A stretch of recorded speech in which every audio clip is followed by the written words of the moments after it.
ನಮಸ್ಕಾರ ಸ್ನೇಹಿತರೆ, ಭಾಗವತ ಪುರಾಣಕ್ಕೆ ನಿಮಗೆ ಸ್ವಾಗತ. ಹಿರಣ್ಯಾಕ್ಷನನ್ನು ವಿಷ್ಣು ವರಾಹಾವತಾರ ಪಡೆದು ಸಂಹರಿಸುತ್ತಾರೆ.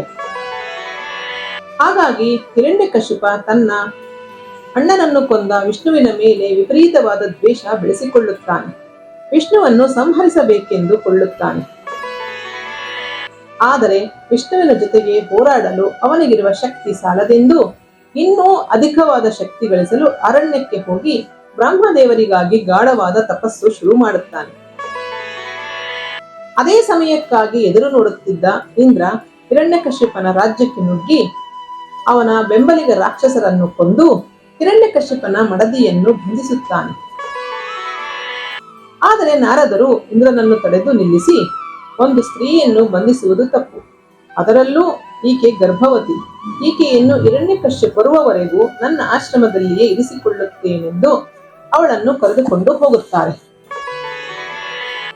ಪ್ರತಿದಿನ ಅವಳಿಗೆ ನಾರಾಯಣನ ಬಗ್ಗೆ, ಅವರ ಮಹಿಮೆಗಳ ಬಗ್ಗೆ ಕತೆ ಹೇಳುತ್ತಲೇ ಇರುತ್ತಾರೆ ನಾರದರು. ಅದೆಲ್ಲವನ್ನೂ ಅವಳಿಗಿಂತ ಹೆಚ್ಚಾಗಿ ಗರ್ಭದಲ್ಲಿ ಬೆಳೆಯುತ್ತಿರುವ ಶಿಶು ಕೇಳಿಸಿಕೊಳ್ಳುತ್ತದೆ. ಆ ಮಗುವೇ ಪ್ರಹ್ಲಾದ. ಅಷ್ಟಕ್ಕೂ ಹಿರಣ್ಯಕಶಿಪು ತೀವ್ರವಾದ ತಪಸ್ಸನ್ನಾಚರಿಸುತ್ತಿದ್ದಾನೆ. ಅವನ ತಪಸ್ಸಿಗೆ ಮೆಚ್ಚಿ ಬ್ರಹ್ಮದೇವರು ಏನು ವರ ಬೇಕೆಂದು ಕೇಳುತ್ತಾನೆ. ಆದರೆ ಹಿರಣ್ಯಾಕ್ಷ ಎಲ್ಲಾ ಪ್ರಾಣಿಗಳ ಹೆಸರನ್ನು ಹೇಳಿ ಹಗಲು ಇರುಳು ಒಳಗೆ ಹೊರಗೆ ನಿನ್ನ ಸೃಷ್ಟಿಯ ಯಾವ ಜೀವಿಯಿಂದಲೂ ಮರಣ ಬಾರದಂತೆ ವರ ಬೇಡುತ್ತಾನೆ. ಆದ್ದರಿಂದ ಮಹಾವಿಷ್ಣುವು ಹೊಸ ಜೀವಿಯನ್ನು ಸೃಷ್ಟಿಸಿ ಹಿರಣ್ಯಾಕ್ಷನನ್ನು ಸಂಹರಿಸಿದ್ದಾರೆ. ಆದ್ದರಿಂದ ನಾನು ಹಿರಣ್ಯಾಕ್ಷನಂತೆ ಮುಟ್ಟಾಳನಾಗಬಾರದೆಂದು ಚಿಂತಿಸಿ ಪಂಚಭೂತಗಳಾದ ಗಾಳಿ, ನೀರು, ಬೆಂಕಿ, ಆಕಾಶ, ಭೂಮಿ, ಮನುಷ್ಯರಿಂದಾಗಲಿ ಪ್ರಾಣಿಗಳಿಂದಾಗಲಿ ಹಗಲಾಗಲಿ ಇರುಳಾಗಲಿ ಯಾವುದೇ ಅಸ್ತ್ರದಿಂದಾಗಲಿ ನನಗೆ ಸಾವು ಸಂಭವಿಸಬಾರದೆಂದು ವರ ಬೇಡುತ್ತಾನೆ. ಬ್ರಹ್ಮ ತಥಾಸ್ತು ಎಂದರು. ಹಿರಣ್ಯಕಶಿಪು ತನ್ನ ರಾಜ್ಯಕ್ಕೆ ಹಿಂದಿರುಗಿದ. ಕಯಾದು ಕೂಡ ಪ್ರಹ್ಲಾದನಿಗೆ ಜನ್ಮ ನೀಡುತ್ತಾಳೆ.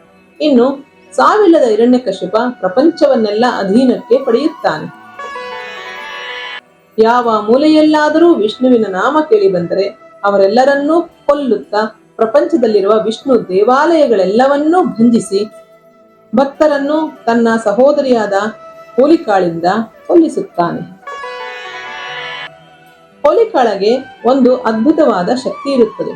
ಅದೇನೆಂದರೆ ಬೆಂಕಿಯಲ್ಲಿ ಅವಳು ಸಾಯುವುದಿಲ್ಲ. ಹಾಗಾಗಿ ಎಲ್ಲಿ ವಿಷ್ಣು ಎನ್ನುವ ಹೆಸರು ಕೇಳಿದರೂ ಕೂಡ ಹೋಲಿಕಾ ಅಲ್ಲಿ ಹೋಗಿ ಆ ಸ್ಥಳವನ್ನೆಲ್ಲ ಸುಟ್ಟು ಬೂದಿಯಾಗಿಸುತ್ತಿದ್ದಳು. ಹಿರಣ್ಯಕಶಿಪ ಇನ್ನು ಎಲ್ಲರಿಗೂ ನಾನೇ ದೇವರು, ವಿಷ್ಣು ಎಂಬ ಹೆಸರು ಹೇಳಿದರೆ ಎಲ್ಲರನ್ನೂ ನಾನೇ ಕೊಲ್ಲಿಸುತ್ತೇನೆಂದು ಹೆದರಿಸಿದ. ತನ್ನ ಮಗನಾದ ಪ್ರಹ್ಲಾದನನ್ನು ವಿದ್ಯೆ ಕಲಿಯಲು ಕಳಿಸಿರುತ್ತಾನೆ. ಅವನು ಎಲ್ಲಾ ವಿದ್ಯೆಗಳನ್ನು ಕಲಿತು ಮನೆಗೆ ಹಿಂದಿರುಗುತ್ತಾನೆ. ಮೊಟ್ಟ ಮೊದಲ ಬಾರಿಗೆ ಪ್ರಹ್ಲಾದನನ್ನು ಕರೆದು, ಕಂದ, ನೀನೇನು ವಿದ್ಯೆ ಕಲಿತಿರುವೆ ಎಂದು ಕೇಳುತ್ತಾನೆ. ಆಗ ಈ ಲೋಕವೆಲ್ಲ ವಿಷ್ಣು ಮಾಯೆ, ಹರಿನಾಮ ಎಲ್ಲದಕ್ಕಿಂತಲೂ ಶ್ರೇಷ್ಠವಾದದ್ದೆಂದು ಕಲಿತಿದ್ದೇನೆ ಎನ್ನುತ್ತಾನೆ. ಮೊದಲ ಬಾರಿ ಹಿರಣ್ಯಕಶಿಪ ಆಘಾತಕ್ಕೆ ಒಳಗಾಗುತ್ತಾನೆ. ಪ್ರಪಂಚದಾದ್ಯಂತ ವಿಷ್ಣುನಾಮವಿಲ್ಲದಂತೆ ಮಾಡಿರುವ ನಾನು ನನ್ನ ಮನೆಯಲ್ಲಿಯೇ ವಿಷ್ಣು ಭಕ್ತನ?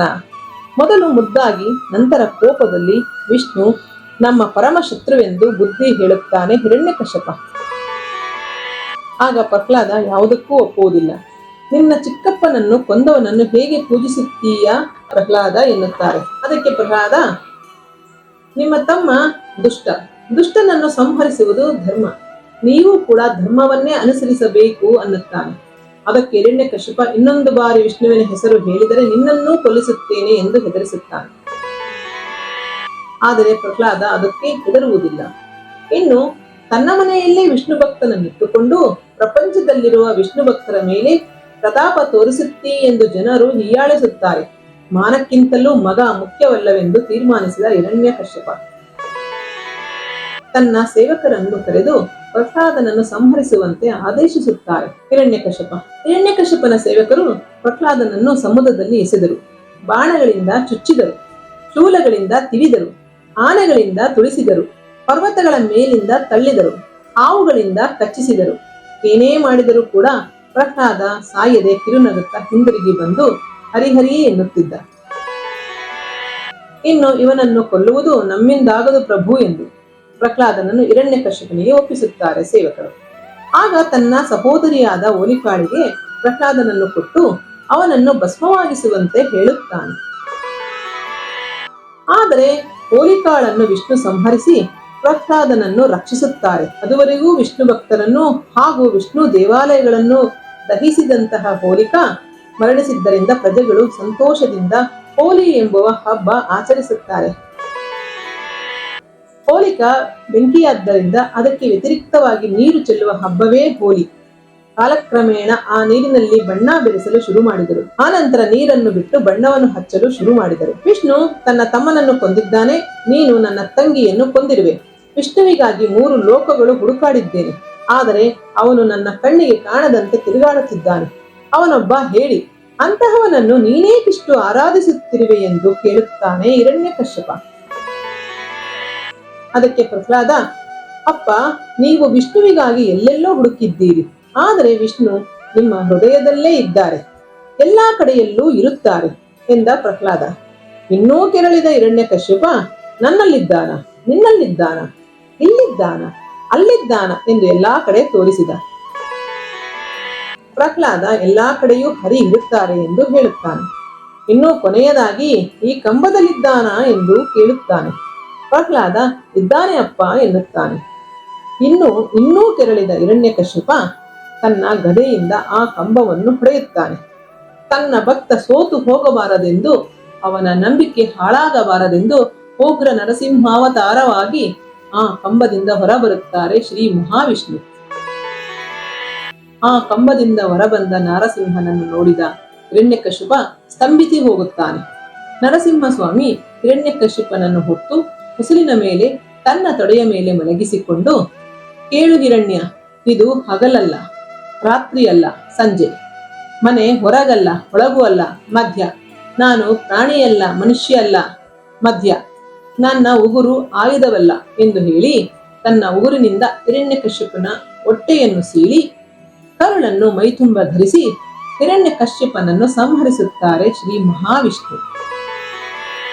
ಇನ್ನು ಮುಂದಿನ ಎಪಿಸೋಡ್ನಲ್ಲಿ ಕಪಿಲ ಮುನಿಯ ಕಥೆಯನ್ನು ತಿಳಿಯೋಣ.